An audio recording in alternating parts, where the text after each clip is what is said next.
इश्क नाजुक मिजाज है बेहद, अकल का बोझ उठा नहीं सकता। नमस्कार, आपके साथ मैं हूं दीपक व्यास और एवन न्यूज में आपका स्वागत है। मैं हूं खुशी दादीच। दरअसल आज वैलेंटाइन डे है, यानी कि प्यार का दिन, इश्क का दिन, मोहब्बत का दिन। और ऐसे में यदि इसे हर कोई अपने अपने तरीके से मना रहा है तो बात संगीत की ना हो तो ऐसा कुछ हो नहीं सकता। लिहाजा हमारे साथ में आज स्टूडियो में मौजूद है हमारे दो खास मेहमान, सिंगर मोहित गौड़ और इसके अलावा हमारे साथ में मौजूद है कोमल शर्मा। आप दोनों का बहुत बहुत स्वागत है एवन न्यूज में। Thank you so much. Thank you. Mohit ji, मैं आपसे शुरुआत करना चाहूंगा और कोमल आपसे भी शुरुआत करना चाहूंगा कि आपका वैलेंटाइन डे को लेकर एक काफी स्पेशल सॉन्ग जो है वो काफी चर्चाओं में रहा है पिछले साल।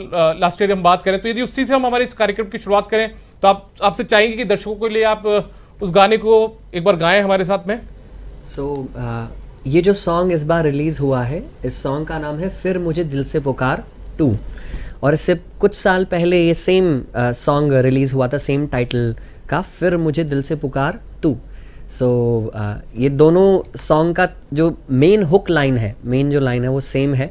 और जो सेकंड सॉन्ग है जो हमारा रिसेंटली रिलीज हुआ है कुछ ही दिन पहले, वो हम आप सबके लिए थोड़ा गुनगुनाएंगे। रेडी कोमल? फिर मुझे दिल से पुकार तू, कह दे मेरा एक बार तू, तेरे जैसा मैं बन जाऊंगा, हौले हौले मुझको सुधार तू। फिर मुझे दिल से पुकार तू, कह दे मेरा एक बार तू, तेरे जैसा मैं बन जाऊंगा, हौले हौले मुझको सुधार तू। Thank you.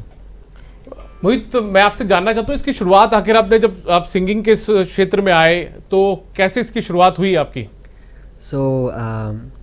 मैं जब 10th क्लास में था तो 10th क्लास में मैंने क्या एक शो देखा था, TV reality show. I think आप सब ने देखा होगा कभी ना कभी अपनी लाइफ में, इंडियन आइडल। इंडियन आइडल मैंने शो देखा, उसमें उस टाइम उदित नारायण जी जज की तरह आया करते थे, बहुत साल पहले की बात है। मैं उनसे बड़ा इंस्पायर हुआ और उसी टाइम पे स्वदेश मूवी आई थी और स्वदेश मूवी का एक गाना था, ये तारा वो तारा हर तारा, और ये जो देश है तेरा स्वदेश है तेरा। तो ये दो सॉन्ग्स ने मुझे बड़ा इंस्पायर किया और उसी दौरान मैंने लिखना शुरू किया पोएट्री के साथ में, सॉन्ग्स के साथ में। और 10th क्लास में इंटरेस्ट धीरे धीरे बढ़ा, कॉलेज में इस इंटरेस्ट को और थोड़ी हवा लगी। और फिर जब 2014 में मैंने इंडियाज़ रॉ स्टार प्लस का एक शो है, टीवी रियलिटी शो, उसमें मैंने पार्टिसिपेट किया और राजस्थान को रिप्रेजेंट किया और उसमें मैं top 3 finalist, second runner up रहा था। उस तरह से फिर मेरे म्यूज़िक करियर की एक तरह से शुरुआत हुई। जी, यदि कोमल हम आपसे आपकी पूरी इस बात को समझना चाहें, आपने कैसे इसकी शुरुआत की थी सिंगिंग की, और आप तो खासतौर पर एक को एक्टर भी हैं। हाँ, तो मैंने भी स्टार्ट सबसे पहले लिखने से ही किया था। I started writing songs when I was 13 and उसके बाद बेसिकली लिखना ऐसे चालू किया था कि जब क्लासेस चलती थी तो फिर क्लासेस में तो मन लगता नहीं था, तो जो भी लिखना होता था तो मतलब डे ड्रीमिंग करते करते we will write songs. And जैसे ही क्लास टीचर्स आती बाहर से, वैसे ही सारे दोस्तों को इकट्ठा करना और फिर उनको सॉन्ग सुनाना कि मैंने अब ये लिखा था साइंस के अंदर बचते हुए। ये है जी। तो आपके पेरेंट्स ने आपको सपोर्ट किया था, बराबर सपोर्ट उनका मिला था आप लोगों को? शुरुआत में नहीं मिला था। शुरुआत में आई रिमेंबर 10th क्लास में, जैसे मैंने आपको बताया, मेरा जब फर्स्ट टाइम इंटरेस्ट लगा था म्यूज़िक की तरफ 9-10 के आसपास, तो मैंने मेरे नाना जी को मेरा ही लिखा हुआ एक सॉन्ग गाकर सुनाया था, जो कि एक प्रोफेशनल सिंगर है। तो मुझे याद है नाना जी ने उस टाइम मुझे सुनते ही कहा था कि तेरा कुछ नहीं हो सकता म्यूज़िक में, तू बहुत ही बेकार गाता है, बेसुरा है, बेताला है, तेरा कोई स्कोप नहीं है, ऐसा कर स्टडीज़ पे फोकस कर और म्यूज़िक को अपनी हॉबी की तरह रखना। मैंने उनसे पूछा, अच्छा नाना जी मैं बेकार गाता हूँ, बेताला गाता हूँ, बेसुरा गाता हूँ, आप मुझे बताइए मैं थोड़ा भी बेटर कैसे हो सकता हूँ। तो उन्होंने मुझे कुछ टिप्स दी और फिर मैंने वो फॉलो करी। फिर जब मैं कॉलेज के 3rd ईयर में आया तो 3rd ईयर तक मैंने मॉम डैड को बताया कि मेरा म्यूज़िक में इंटरेस्ट है थोड़ा ज़्यादा। तो मॉम डैड ने उस टाइम तो सीरियसली लिया नहीं, क्योंकि मैं बीटेक बायोटेक्नोलॉजी इंजीनियरिंग कर रहा था अपने लाइफ में। लेकिन जब मैंने उसी टाइम 3rd ईयर में ही मदर्स डे आया था 12 मई को, मैंने मॉम के लिए एक सॉन्ग लिखा था। उस सॉन्ग का नाम है ओ मॉमा माई बेबी। वो सॉन्ग जब मैंने मेरे परिवार को सुनाया, मेरा ही लिखा हुआ मॉम के लिए, तो उनका जो हार्ट है वो एकदम पिघल गया। और हार्ट ऐसा बदला कि मुझे आज भी वो लाइन याद है। मेरे डैड ने मॉम को कहा था कि कुमुद, मोहित को करने दे जो वो करना चाहता है। और इस तरह से जो मेरे मॉम डैड का कुछ सपोर्ट था भी नहीं पहले, बाद में वो एकदम अच्छे से सपोर्ट मुझे मिलने लग गया। Okay, so all thanks goes to your mom and dad. बिल्कुल। तो जैसे कि हम देखते हैं कि जब भी हम किसी फील्ड में आते हैं तो हमारा कोई ना कोई इंस्पिरेशन ज़रूर होता है, तो आपका म्यूजिकल इन्फ्लुएंसर कौन था? सो मुझे इनिशियली, जैसे मैंने आपको बताया, उदित नारायण जी और सर AR रहमान, जिनकी मूवीज़ के जो सॉन्ग जब मैं सुनता था, इवन जो उनकी एल्बम थी वंदे मातरम, और इतने सारे रोज़ा मूवी के सॉन्ग्स, उनके स्वदेश मूवी के सॉन्ग्स, उनकी ताल मूवी के सॉन्ग्स, जिस भी मूवी की बात करो उसमें AR रहमान सर के जो सॉन्ग्स वो बनाते थे, उसने मुझे बड़ा ही इंस्पायर किया था अपनी लाइफ में। सो मेरी initial inspiration sir AR Rahman थे एंड उदित नारायण जी सिंगिंग के लिए। कोमल, हमारा आपसे भी वही सवाल है जो मोहित से अभी खुशी ने पूछा कि शुरुआत में जो पेरेंट्स हैं उनका पूरा सहयोग मिला आपको? हाँ, मुझे पूरा था। वैसे मैंने जब स्टार्ट किया था तो फिर किसी ने सीरियस नहीं लिया, क्योंकि मैं हर दिन कोई नई चीज़ बोलती कि मेरे को लगता है कि मुझे एयर होस्टेस बनना चाहिए, कभी कुछ। तो फिर 2-3 साल तक तो मैंने बोला कि मैं सीरियस हूँ इस बार, पक्का से मेरे को केवल सिंगिंग करनी है, और मैंने कुछ सॉन्ग्स लिखे हैं। तो फिर जब उनको लगा कि मैं सच में डेडिकेटेड हूँ और मैं वर्क हार्ड करने के लिए तैयार हूँ इस चीज़ के लिए, तब मम्मी ने मेरे को पूरा सपोर्ट किया। अभी जैसे कि हम लोग जब इस फील्ड में जाते हैं म्यूज़िक इंडस्ट्री में, तो पहले कुछ क्लासिकल म्यूज़िक इंडस्ट्री की बात अलग थी, अब वेस्टर्न कल्चर में जो म्यूज़िक आ रहा है, तो उसके बारे में आपका क्या कहना है? सो आई थिंक म्यूज़िक का जो मैं समझ पाया, एक जो पर्पस होता है वो सिंपली होता है खुद को एक्सप्रेस करने का। सो चाहे आप वो क्लासिकल वे में करो, चाहे आप वेस्टर्न वे में करो, चाहे इंग्लिश लिरिक्स के द्वारा करो, चाहे आप हिंदी लिरिक्स के को यूज़ करके करो। The main purpose of songs for me and as far as I know, Komal के केस में भी यही है कि हम जो भी फील करते हैं, जो भी महसूस करते हैं अपनी लाइफ में, अपने एक्सपीरियंसेस, वो हम गा के अपने सॉन्ग्स के थ्रू, अपनी पोइट्रीज़ के थ्रू बयान करना चाहते हैं, एक्सप्रेस करना चाहते हैं। सो वो एक्सप्रेशन चाहे वेस्टर्न स्टाइल में हो, वेस्टर्न लिरिक्स में हो, चाहे वो इंडियन स्टाइल में हो, क्लासिकल लिरिक्स में हो, I think it does not make much of a difference. Main purpose है कि आपका जो फीलिंग्स है वो एक्सप्रेस होनी चाहिए। हाँ, feelings have no language actually.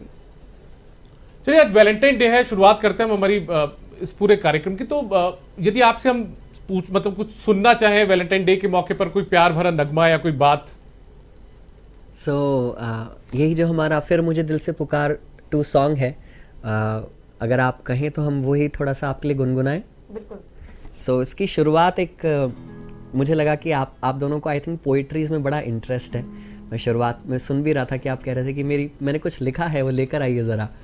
सो इस सॉन्ग के लिए भी शुरुआत में मैंने कुछ पोएम लिखी थी, और इनफैक्ट इस सॉन्ग के जो इंग्लिश लिरिक्स हैं वो कोमल ने खुद लिखे हैं, और वो दोनों हम आपको थोड़ा सुनाएंगे आज जी। सो कुछ यूँ लिखा था कि इश्क हुआ है, कल परसों की बात है, इश्क हुआ है, कल परसों की बात है, तुम्हें लगता है फिर से हो गया, तुम्हें लगता है फिर से हो गया, मुझे लगता है ये आखिरी बार है, मुझे लगता है ये आखिरी बार है।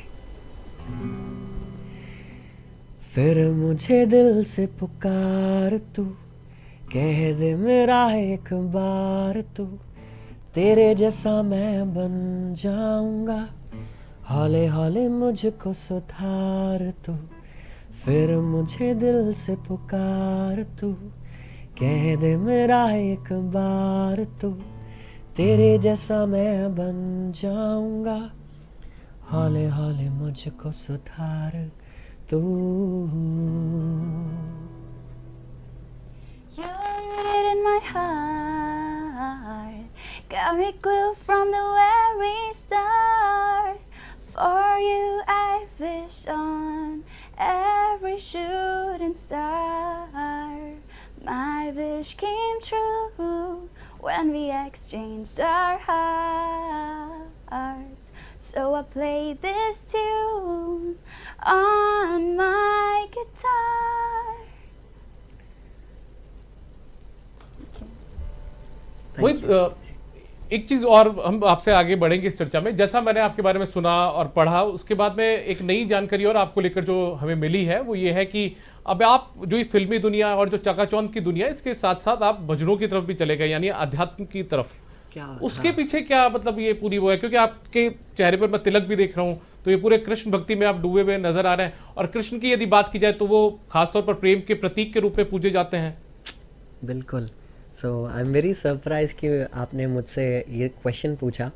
और इनफैक्ट ये बात मैं शेयर करना चाहता हूँ आप सबके साथ में कि जब से मैंने भक्ति योग प्रैक्टिस करना शुरू किया है, कृष्णा कॉन्शियसनेस, तब से भगवान कृष्ण के बारे में बात करने से ज़्यादा मुझे और कुछ भी बात करना पसंद नहीं है इनफैक्ट। सो इसकी शुरुआत हुई 2 साल पहले। 2 साल पहले हुआ क्या था, कोविड का टाइम चल रहा था, जुलाई 2020 की बात है। हम सब अपने अपने घरों में बैठे हुए थे। आई थिंक आप इस मीडिया इंडस्ट्री से हैं तो आपको तो बिल्कुल फुर्सत नहीं मिली होगी। आप पूरे टाइम मुझे लगता है यहाँ स्टूडियो में ही इन्वॉल्व रहे होंगे अपना वर्क करने में, लेकिन हम बाकी सब जो लोग हैं हम आराम से घर पर बैठे रहते थे। सो उस वक्त पे ना एक चीज़ मुझे हिट करी, एक रियलाइजेशन मुझे हिट करी कि इतने सारे लोगों की कोविड के टाइम पे डेथ हो रही है। सो एक दिन मेरी भी हो जाएगी। और क्योंकि बहुत सिंपल लगा कि यार क्या इतना आसान है ये चीज़ होना जो हम सब के साथ में घटित होने वाली एक ना एक टाइम पे अपनी लाइफ के। सो मेरा मन किया जानने का कि what is death and what is life and what is the purpose of life. उस दौरान मेरे पास में Bhagavad Gita as it is, Bhagavad Gita Yatharup घर में पड़ी हुई थी। और फिर मैंने इसे स्टडी करना स्टार्ट किया। और ये जो बुक है वो लिखी है, कमेंट्री करी है उसकी, और उसका ट्रांसलेशन किया है श्रीला प्रभुपाद जी ने, जो हरे कृष्णा मूवमेंट के संस्थापक आचार्य हैं। सो तब से मैंने उनकी टीचिंग्स फॉलो करना शुरू किया। हमारे जयपुर में ही एक बहुत फेमस मंदिर है, आपने सुना होगा, अक्षय पात्र जगतपुरा में, अक्षय पात्र टेम्पल जगतपुरा में। तो उनके मैं टच में आया। वहाँ से मैंने हरे कृष्णा महामंत्र का जप शुरू किया, भगवद गीता को स्टडी करना शुरू किया, श्रीमद् भागवतम, हमारे जो वैदिक लिटरेचर से उनको स्टडी करना शुरू किया। और ये करते करते मैं क्या है भक्ति योग में थोड़ा मेरा इंटरेस्ट आने लगा। और वो इंटरेस्ट अब इतना बढ़ चुका है कि जैसा मैंने आपको शुरुआत में बताया कि अब मुझे भगवान कृष्ण के अलावा और किसी टॉपिक पर ज़्यादा बात करना पसंद नहीं है। सो आपने एकदम सही बात कही एक और, कि भगवान कृष्ण प्रेम के प्रतीक है। और भगवद गीता में भगवान कृष्ण कहते हैं कि भोक्ताराम यज्ञ तपसाम सर्वलोक महेश्वरम सुहृदम सर्वभूतानाम ज्ञात्वा माम शांतिम रक्षति। वो पीस फॉर्मूला बताते हैं कि कैसे आप सब जो भी लोग हैं आप शांति पा सकते हैं अपनी लाइफ में। वो बताते हैं भोक्ताराम यज्ञ तपसाम, I am the supreme enjoyer. भोक्ताराम, मैं भोक्ताराम हूँ, I am the supreme enjoyer. भोक्ताराम यज्ञ तपसाम सर्वलोक महेश्वरम, I am the supreme proprietor of all the planetary systems. जितने भी लोक हैं, चाहे वो ये भूलोक हो, भुरलोक हो, स्वर्गलोक हो, महरलोक हो, सत्यलोक हो, जितने भी प्लैनेट्स हैं, पूरे ब्रह्मांड के जो स्वामी हैं वो कौन है? भगवान कृष्ण। सुहृदम सर्वभूतानाम।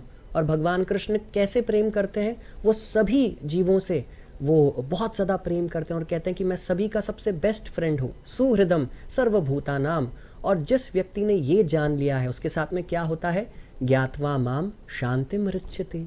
उस व्यक्ति को परम शांति मिलती है जो ये जान लेता है कि भगवान कृष्ण ही आपके सबसे प्रिय, सबसे प्रिय डियर फ्रेंड है। जी, एवन न्यूज पर ये लगातार खास पेशकश जो कि वैलेंटाइन डे के मौके पर हम लोग कर रहे हैं, ये लगातार जारी है। हमारे साथ में मोहित गौड़ और इसके अलावा कोमल शर्मा दोनों लगातार साथ जुड़े हुए जो कि सिंगर हैं। कोमल, मैं आपका रुख करना चाहूंगा। मैं आपसे जानना चाहता हूं कि आपके अब तक लगभग कौन कौन से सॉन्ग जो हैं वो आ चुके हैं? मेरा सबसे पहले जो सॉन्ग आया था वो वट एवर बॉय था। फिर उसके बाद में लेट इट रेन आया है एंड लीड मी ऑन आया है। सो वट एवर बॉय के बारे में अगर मैं बोलूँ तो यही सॉन्ग है जिसने मेरे को चांस दिलवाई थी कि ये सॉन्ग मैंने सुनाया था मम्मी को और मैंने बोला था कि ये मैंने लिखा है। उससे पहले मैं सॉन्ग्स दिखाती नहीं थी उनको क्योंकि मुझे लगता नहीं था कि मैं अच्छा लिखती हूँ, पर एक बार मज़े में सुना दिया एंड शी लव्ड इट। सो उससे वट एवर बॉय से स्टार्टिंग हुई basically. It was a good luck song for me. अब तक कितने सॉन्ग आ चुके हैं आपके, यदि सोशल मीडिया की हम बात करें उस पर? तो अभी 3 सॉन्ग्स आ चुके हैं और ये फिर मुझे दिल से पुकार 2 4th सॉन्ग है। सभी इंग्लिश में? हाँ, बाकी 3 तो सारे इंग्लिश के अंदर है। इसके अंदर मैंने हिंदी भी गाया है, स्टार्टिंग करी है। बाकी लैंग्वेजेस के अंदर गाना बहुत पसंद करूँगी मैं। कोमल, मैं आपसे पूछना चाहती हूँ, जैसे कि आपकी उम्र काफ़ी कम लग रही है, तो आप अभी इस टाइम पे अपनी एजुकेशन की तरफ या अभी आप अपनी लाइफ में और क्या कर रही हैं? मैं अभी 12th स्टैंडर्ड में हूँ एंड आई एम 18। तो बेसिकली अभी 12th के बोर्ड्स के लिए तैयारी कर रही हूँ एंड मैं चाहूँगी कि मैं अपनी एजुकेशन को कंटिन्यू ही रखूँ म्यूज़िक के साथ साथ। तो आप कैसे बैलेंस आउट कैसे करते हैं, तालमेल कैसे बैठता है? मतलब जैसे पूरे दिन हमने कुछ भी कर लिया और उसके अंदर स्टडीज़ को इन्वॉल्व करना तो बहुत ज़रूरी है। एंड म्यूज़िक के अंदर मैं शाम के वक्त मुझे बहुत अच्छा लगता है, अगर मुझे कोई सॉन्ग कंप्लीट करना है तो फिर मैं शाम को या रात को, कभी कभार तो मैं सुबह 4 बजे तक बैठी रहती हूँ सॉन्ग्स के साथ। तो थोड़ा साइकिल जो है वो थोड़ी इधर उधर हो जाती है, बट रेगुलरिटी के अंदर पूरी चीज़ें करती हूँ मैं। कोमल और मोहित, मैं आपसे ये जानना चाहूंगा, आपका प्रोडक्शन हाउस भी चलता है के सीरीज के नाम से, उसके बारे में कुछ आप बताना चाहें तो? के series production house basically mummy का है मेरी, तो उसके अंदर हम बेसिकली वही था समझिए। सो के सीरीज प्रोडक्शन हाउस है, कोमल की ही जो मदर है संजना शर्मा जी, वो इसे रन करती हैं, ओन करती हैं। एंड इन्हीं का बहुत ही बड़ा एक फेस्टिवल है, राजस्थान फिल्म फेस्टिवल, जो बहुत ही फेमस है। और के सीरीज़ जो है वो आई थिंक पूरे राजस्थान का टॉप मोस्ट एडवर्टाइजमेंट फर्म भी है, एडवर्टाइजमेंट बनाने वाला फर्म भी है। और इन्हीं के साथ मैंने फिर मुझे दिल से पुकार तू, जो फर्स्ट पार्ट है इसका, इस जो अभी लेटेस्ट सॉन्ग है उसका, वो हमने रिलीज़ किया था। And because of their hard work, Sanjana और उनकी पूरी टीम के हार्ड वर्क की वजह से, उनके सपोर्ट की वजह से, कुणाल वर्मा एंड रापरिया बालम की अमेजिंग लिरिक्स एंड म्यूज़िक की वजह से ये जो सॉन्ग था उसको 120 मिलियन से भी ज़्यादा लोगों ने देखा था। So it was a big achievement in itself. So के सीरीज़ बहुत ही वंडरफुल वर्क कर रही है इस तरह से म्यूज़िक इंडस्ट्री में एंड फिल्म इंडस्ट्री में। मोहित, जैसे आपने शुरुआत में कहा कि अब आप कृष्ण भक्ति की तरफ भी लीन हो चुके हैं, तो आज चूंकि वैलेंटाइन डे है और प्रेम के प्रतीक के रूप में भगवान कृष्ण को याद भी किया जाता है, उन्हें माना भी जाता है, उन्हें पूजा भी जाता है, तो यदि आपने जो भजन गाए हैं भगवान कृष्ण से जुड़े हुए, तो उसकी यदि आप कुछ लाइनें या उसे गुनगुनाते हुए आप हमारे दर्शकों के सामने रख पाएं तो? बिल्कुल। सो ये जो सॉन्ग है इस सॉन्ग का नाम है सब कृष्णा ने किया है। ये सॉन्ग, जैसा मैंने आपको शुरुआत में बताया था कि हम जब भी सॉन्ग लिखते हैं ना, वो क्या होता है, हमारे अपने एक्सपीरियंसेस होते हैं। सो जब मैंने Bhagavad Gita Yatharup, Bhagavad Gita as it is study करने के बाद में और अक्षय पात्र टेम्पल जाकर ये प्रैक्टिस करने के बाद में कृष्णा कॉन्शियसनेस, भक्ति योगा, जो मेरी लर्निंग थी, जो मैं सीख पाया, वो मैंने सॉन्ग के अंदर पिरोने की थोड़ी सी कोशिश करी थी। सार यही है कि सब कृष्णा ने किया है। सो ये सॉन्ग इस तरह से कि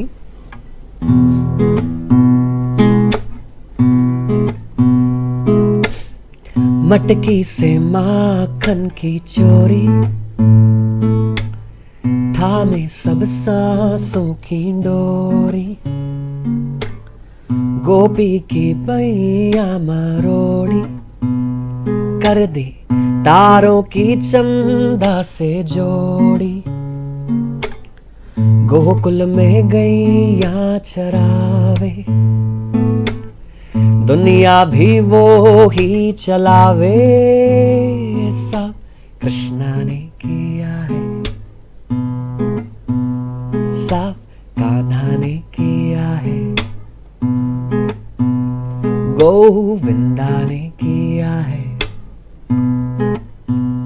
सब कृष्णा ने किया है, सब कृष्णा ने किया है। Thank you. एक नया, एक और आपका जो भजन है वो आने वाला है, उसके बारे में भी मुझे बताइए आप। सो नया तो अभी वो सीक्रेट है, लेकिन इसके अलावा मैंने एक और सॉन्ग लिखा था भगवान कृष्ण के लिए।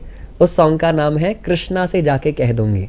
सो अगर आप चाहें तो मैं आपको वो थोड़ा सा गुनगुना के सुना सकता हूँ। ठीक है। इसकी एक स्टोरी भी है, 1-2 मिनट की। आप सब सुनना चाहेंगे? जी जी। ठीक है। सो ऐसा है कि अब जो मैं आप सबको सॉन्ग सुनाने वाला हूँ वो सॉन्ग नहीं है, वो एक कॉन्वर्सेशन है, बातचीत। एक 12 साल की बच्ची और उसकी माँ के बीच की। अभी जो 12 साल की बच्ची है, ये हमारे जैसे किसी शहर जयपुर, मुंबई, दिल्ली की नहीं है। ये है एक छोटे से गांव की।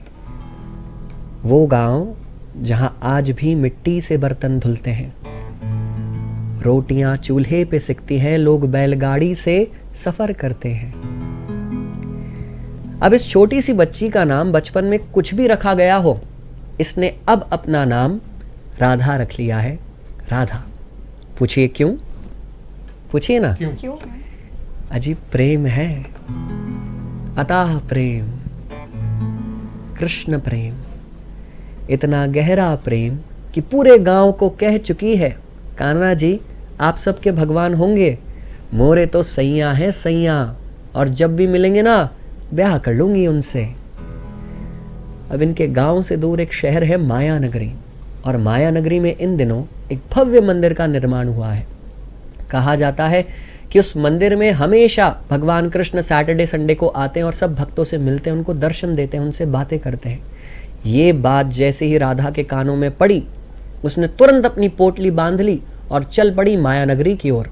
माँ ने कहा रुक, कहाँ जा रही है, क्यों जा रही है, और हो गई कॉन्वर्सेशन शुरू।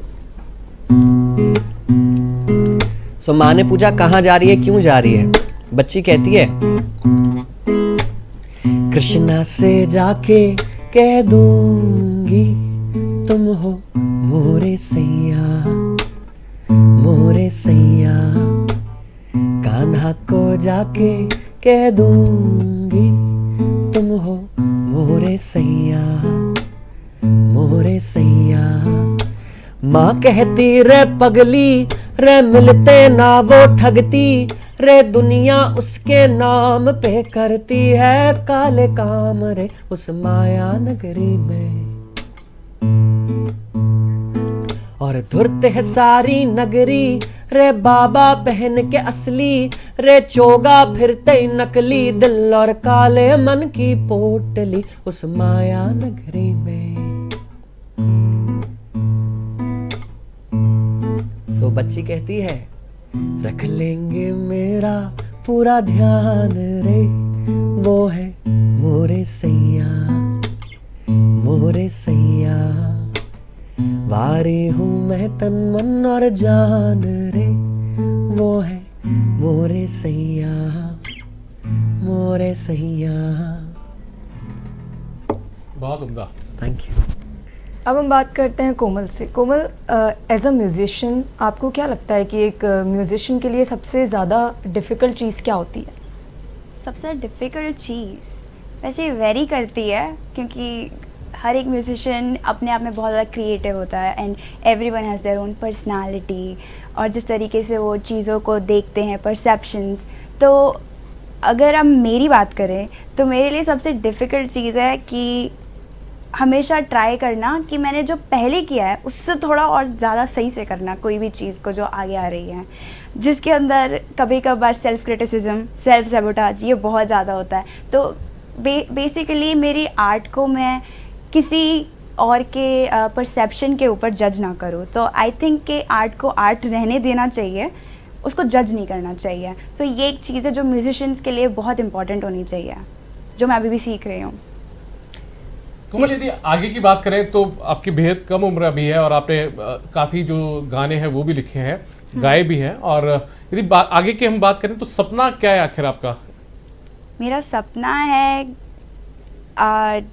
इंटरनेशनली जाकर, हर स्टेज पे जाके मतलब गाना, बस जो भी फीलिंग्स हैं, जो भी है, कनेक्शन बिल्ड करना, रिलेटिव कंटेंट को हर जगह पे फैलाना बेसिकली। अच्छा, जैसे मोहित के बारे में हम सुन रहे थे, मोहित जैसे बता भी रहे थे अपने बारे में, तो आगे आपने भी सोचा है कि जो इंग्लिश गाने या फिल्मी गाने, इनके अलावा कुछ भक्ति के जो भजन है उनकी तरफ भी जाने का मूड है आपका, मन है? वैसे मैं हिंदी के अंदर कोशिश करती हूँ लिखने की, पर मुझसे तो सही से लिखा नहीं जाता है, इम्प्रूवमेंट बहुत ज़्यादा चाहिए उधर। तो अभी मैं ट्राई कर रही हूँ, होपफुली मुझसे कुछ अच्छा ऐसा लिखा जाएगा तो मैं डेफिनेटली ट्राई करूँगी। मेरा सवाल मोहित से है। मोहित, आप अपने आप को 5 साल के अंदर अंदर कहाँ देखना चाहते हैं म्यूज़िक इंडस्ट्री में?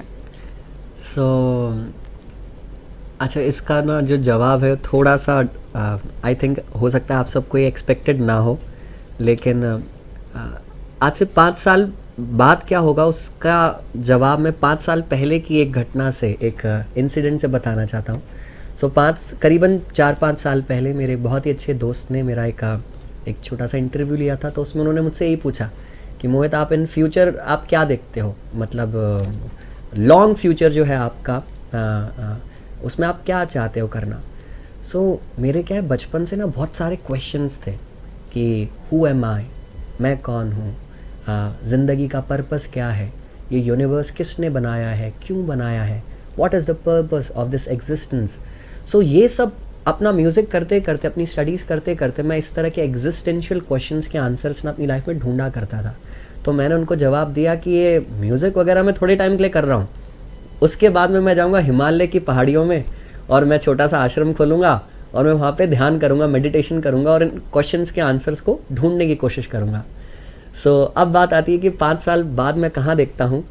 तो जब मैंने, जैसे मैंने आपको बताया कि 2 साल पहले जब मैंने Bhagavad Gita Yatharup, Bhagavad Gita as it is मैंने स्टडी करी, तो मुझे पता चला कि वो सारे क्वेश्चंस जिनके मैं आंसर्स इतने सालों से ढूंढ रहा था, उन सब के आंसर्स इस एक बुक में है, Bhagavad Gita as it is में है। और मुझे परम सत्य को जानने के लिए, भगवान को जानने के लिए, आत्म साक्षात्कार करने के लिए कहीं हिमालय की पहाड़ियों में जाने की ज़रूरत नहीं है। मैं यहाँ पे मंदिर, अक्षयपात्र मंदिर में रह के ही या वहाँ से टच में रह के ही मैं सीख सकता हूँ, भक्ति योग प्रैक्टिस करते करते कर सकता हूँ। सो अब बात आती है 5 साल बाद मैं कहाँ दिखता हूँ खुद को। तो मैं ये कहना चाहूँगा कि मेरी इच्छा है कि मैं भक्ति को और अच्छे से समझूँ और अच्छे से प्रैक्टिस करूँ, इस विज्ञान को जिसको शास्त्र कहते हैं भगवत तत्व विज्ञान। भक्ति को शास्त्र ये नहीं कहते कि ये कोई भावना है, भक्ति के लिए कहा गया ये विज्ञान है, साइंस ऑफ गॉड। सो इस साइंस को समझने की मेरी बहुत इच्छा है। उसके साथ में म्यूज़िक जितना हो सकता है उतना मैं करने की कोशिश करूँगा, but my main focus would be to improve myself towards this path of bhakti yoga. चलिए, तो बिल्कुल भक्ति को समझने की कोशिश की खास पेशकश जो कि वैलेंटाइन डे के मौके पर हम लोग कर रहे हैं वो लगातार जारी है। हमारे साथ में सिंगर मोहित गौर और इसके अलावा कोमल शर्मा दोनों लगातार साथ जुड़े हुए हैं और एक बार फिर से इस चर्चा की शुरुआत यहाँ पर करते हैं। मोहित, चूंकि आज वैलेंटाइन डे है, आप इस खास मौके पर आप दोनों यहाँ पर आए हैं, यदि हम बात करें तो जो हमारी सोसाइटी है इसको क्या मैसेज आप वैलेंटाइन डे के मौके पर देना चाहेंगे, क्योंकि आप तो आपने फिल्मी दुनिया भी देखी है, यानी कि फिल्मी जो गाने हैं वो भी गाए हैं और इसके अलावा आप प्रभु की भक्ति में भी लीन है। अगर मैं कुछ मैसेज देना चाहूँगा वो है जो मैंने सीखा है इन कुछ सालों में जब मैंने भक्ति योग प्रैक्टिस करना शुरू किया, कि एक्चुअली जो हम सब जीव है ना, हम सब के अंदर प्रेम करने की टेंडेंसी है। हम सब चाहते हैं किसी ना किसी को प्यार करना, प्रेम करना, लेकिन होता क्या है, हम सब ढूंढ रहे हैं उस परफेक्ट पर्सन को जो हमारे प्रेम के रेसिप्रोकेशन को परफेक्टली रेसिप्रोकेट कर पाए, हमें पूर्णतः प्रेम से संतुष्ट कर पाए। पर हमारा जो प्रेम है वो किन से हो जाता है? इम्परफेक्ट लोगों से, क्योंकि हम सब में क्या है, इम्परफेक्शंस हैं। लेकिन भगवान कृष्ण क्या है, वो पूर्ण पुरुषोत्तम है, संपूर्ण पुरुषोत्तम है। जब हम भगवान के प्रति अपना जो प्रेम है उसको भगवान के लिए अपना प्रेम, भगवान को प्रेम करते हैं, तो वो जो प्रेम हम एक्चुअली में ढूंढ रहे हैं ना अपनी लाइफ में, वो क्या है, वो हमें मिलने लग जाता है। एक श्लोक है, नित्य सिद्ध कृष्ण प्रेम साध्य कभू नॉय, श्रवणाधि शुद्ध चित्त कर ये उदय। कि जो कृष्ण प्रेम है वो हम सब जीवों में नित्य सिद्ध है। हम सब जो जीव हैं, हम सब भगवान कृष्ण के अंश हैं, और अंश होने के नाते हम उनके सेवक हैं, हम उनके प्रेमी हैं। लेकिन ये प्रेम क्या है, हम सब में अभी छुपा हुआ है। इसको केवल श्रवण के माध्यम से, श्रवणाधि शुद्ध चित्त करिए उदय, भगवान के बारे में हमको श्रवण करना है भगवान के शुद्ध भक्त द्वारा, और उससे जो प्रेम है वो उदय हो जाएगा। और यही प्रेम जो भगवान कृष्ण के लिए हम सब जीवों के अंदर विद्यमान है, यही हमको एक्चुअल सेटिस्फैक्शन, एक्चुअल हैप्पीनेस दे सकता है, और कोई प्रेम नहीं। जी बिल्कुल। तो लगातार आपने सुना कि मोहित क्या बता रहे हैं कि कैसे भगवान कृष्ण या जो भी भगवान है उनकी भक्ति में या उनसे प्रेम किया जा सकता है। वैलेंटाइन डे के मौके पर उन्होंने ये बात भी अपनी यहाँ पर रखी है। कोमल, आप हमारे दर्शकों के लिए कुछ मैसेज देना चाहें? आज वैलेंटाइन डे के मौके पर आप आई हैं स्टूडियो। मैं ये भी बोलना चाहूँगी कि दिस सॉन्ग, ये सॉन्ग बहुत ज़्यादा क्या से लव सॉन्ग है तो it defines love in a most beautiful way. और हर एक यंगस्टर की तरह I am also trying to learn more about love, and love can be for your pets, parents, elders, ना योर फ्रेंड्स। सो लव की एक language तो होती नहीं है, इट्स लाइक अनगिनत। एक सवाल मेरा आप दोनों से ये कि आप जो गिटार बजाते हैं, कोई अदर इंस्ट्रूमेंट भी है जो आप लोग बजाते हैं? मुझे गिटार आता है और थोड़ा सा हारमोनियम आता है। कोमल, आपको? मुझे गिटार और पियानो आता है थोड़ा बहुत, मैंने कोशिश करी थी पर मैंने ठीक से सीख नहीं पाई, ऑनेस्टली। कोमल, मेरा आपसे सवाल ये है कि आपने लगभग 3 गाने तो जो इंग्लिश में वो गा दिए हैं, उसके बाद में आपका एक हिंदी गाना भी आया है। आगे आपकी क्या प्लानिंग है? आगे देखते क्या होता है। वैसे तो मैं वर्क कर रही हूँ कि मैं बहुत सारे और हिंदी चीज़ें करूँ, क्योंकि लिखने के अंदर थोड़ा टफ रहता है। बाकी मैं चाहती हूँ कि मैं जो लिखूँ मैं उसके ऊपर ज़्यादा वर्क करूँ अदर देन किसी और राइटर का लेने का। बाकी लेट्स सी। वैसे आप दोनों ने काफ़ी म्यूज़िक मतलब काफ़ी संगीत किए हैं, तो उसमें जो आपका गाना है वो कौन सा सबसे ज़्यादा डिफ़िकल्ट गाना था जो आप लोगों को कवर करने में काफ़ी डिफ़िकल्टीज देखने को मिली? कोमल, आप बताएंगे कोई आपका जो पर्सनल पहले? मेरे पर्सनली गाना टफ, आई थिंक यही सॉन्ग था। इसके अंदर मुझे काफ़ी ज़्यादा मेहनत करनी पड़ी थी, नॉट गोइंग टू लाई।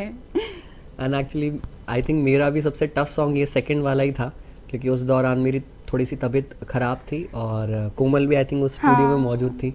मुझसे बोला नहीं जा रहा था, लेकिन उस हालत में भी हमने कैसे ना कैसे करके सॉन्ग को रिकॉर्ड किया and it has come out very very nicely and wonderfully, all because of the wonderful team behind it.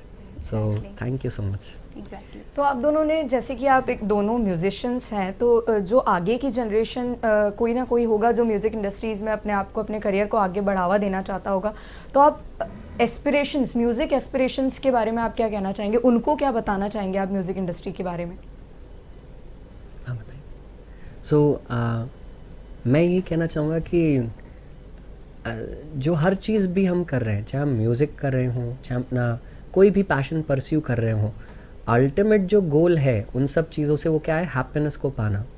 मैंने म्यूज़िक इसलिए शुरू किया था अपनी लाइफ में क्योंकि मैं अपने आप को एक्सप्रेस करके बड़ा हैप्पी फील करता था। जो मेरे दोस्त लोग, जैसे कोमल ने बताया कि ये भी अपनी फ्रेंड्स को क्लास के टाइम के वक्त में अपने कुछ गाना लिखती थी और अपने दोस्तों को सुनाती थी और उनको बड़ा अच्छा लगता था कि जब उनको अप्रिशिएट करते थे। सेम मेरे साथ में भी यही था कि मैं जब भी अपने दोस्तों को सुनाता था, जब वो अप्रिशिएट करते थे तो मुझे बड़ा अच्छा लगता था।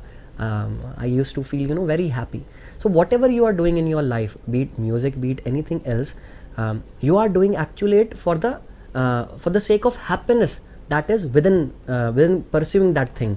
तो आप इस हैप्पीनेस को अगर आप केंद्र रखोगे, सेंटर रखोगे, तो डजेंट मैटर कि क्या सक्सेस होता है, क्या फेलियर होता है, आप उस वर्क को आप इंजॉय करो। उस वर्क जो भी आपको पसंद है वो आप करो, चाहे म्यूज़िक हो चाहे कुछ भी हो। You will always be happy within your life. Mohit और कोमल, आप दोनों का कोई जो सॉन्ग है वो भी जारी हुआ है, यदि आप कंफर्टेबल हो तो आप वो यदि हमारे लिए गुनगुना सके। कौन सा? जो भी सॉन्ग अभी, जैसे फिर मुझे दिल से पुकार तू के 2 एल्बम आपने किए हैं, तो उन दोनों में से जो भी आप गाना चाहेंगे वो। एक नया सॉन्ग बताया जा रहा है जैसे मुझे बताया गया अभी। हाँ। सो हमारा जो फिर मुझे दिल से पुकार 2 सॉन्ग है, जो अभी जस्ट रिसेंटली रिलीज़ हुआ है, उसकी कुछ और लाइन्स हम आप सबके लिए गाएंगे। सो वो है कि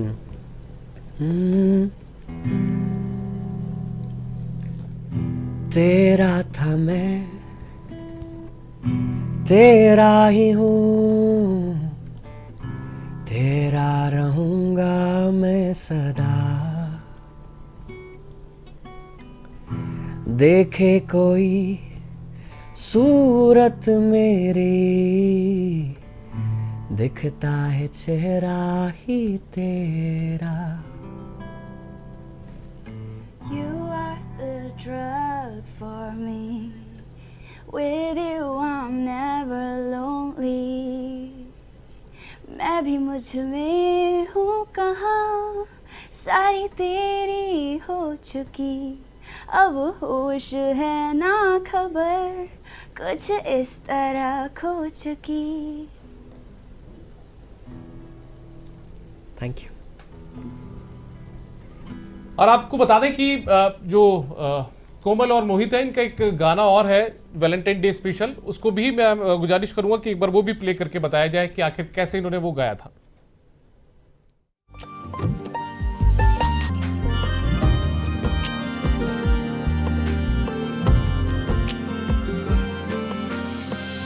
तेरा था मैं, तेरा ही हूँ, तेरा रहूंगा मैं सदा। देखे कोई सूरत मेरी, दिखता है चेहरा ही तेरा। तू मेरे ख्वाबों का है पता, तू मेरे जीने की है वजह। तू ही होश मेरा, तू मेरी बेखुदी, तू मेरी धड़कनों की सदा। मान भी जा एक बार तू, करना मुझे इनकार तू। तेरे जैसा मैं बन जाऊंगा, हौले हौले मुझको सुधार तू।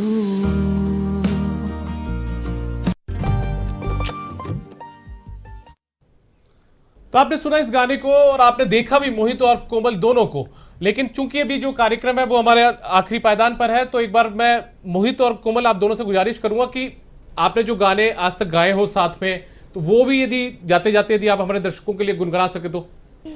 मेरे इस दिल को सवार तू, चैन भी मेरा है करार तू। तेरे जैसा मैं बन जाऊंगा, हाय हाय मुझको सुधार तू। फिर मुझे दिल से पुकार तू। कह दे मेरा है कंपार तू। तेरे जैसा मैं बन जाऊंगा, हौले हौले मुझको सुधार तू। चलिए मोहित और कोमल, आप दोनों का बहुत बहुत शुक्रिया। आप वैलेंटाइन डे के खास मौके पर एवन न्यूज़ के स्टूडियो में आए, आपने अपनी बात यहाँ पर रखी। हमारे दर्शकों के लिए जो आपने गाने गाए वो आपने गाकर हमारे सामने सुनाए, और दर्शकों तक की पूरी जो जानकारी आपकी, खास तौर पर जो भक्ति से जुड़ी हुई जो बातें थी, आपने वो भी हमारे सामने बताई। आप दोनों का बहुत बहुत शुक्रिया। और इस खास पेशकश पे फिलहाल इतना ही। आप देखते रहिए एवन न्यूज़। नमस्कार।